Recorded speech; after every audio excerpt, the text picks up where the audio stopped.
दूल्हा और दुल्हन तो दिख ही नहीं रहे थे क्योंकि यहाँ पे इतना भीड़ हो गया था।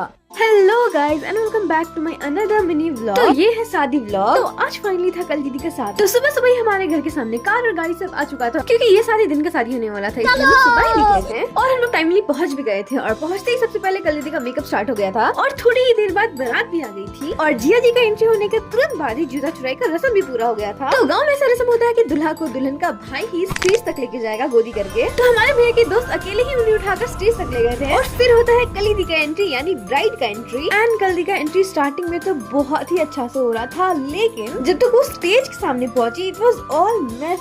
इतना भीड़ हो गया था कि ना दूल्हा दिख रहा था ना दुल्हन दिख रही थी। एंड सेम सिचुएशन स्टेज में भी था वरमाला के टाइम, बट जो भी था वरमाला तो अच्छे से हो गया था। और कल दीदी का ब्राइडल लुक कुछ ऐसा था। एंड कल दीदी को हम लोग सबको मिलकर ही तैयार किए थे और यहाँ चल रहा था बहुत ही भयंकर विषय में वार्तालाप यानी कि चुगली। ऐसा मत करो मेरी जान। शादी में तो ऐसा हो नहीं सकता है कि सबको एक जगह मिलकर एक विषय में चर्चा ना करे। और फिर थोड़ी देर बाद दूल्हा और दुल्हन मंडप में बैठ जाते हैं शादी के लिए। एंड जब सिंदूरदान हो रहा था तो पूरा कवर हो गया था, इसलिए हम रिकॉर्ड नहीं किए थे, लेकिन फेरा का टाइम हम रिकॉर्ड किए थे। और झारखंड और बिहार में तो फेरा ऐसे ही होता है, आप लोग को पता होगा। और फिर थोड़ी ही देर बाद हो जाता है शादी संपन्न। So thanks for watching and do subscribe to my channel.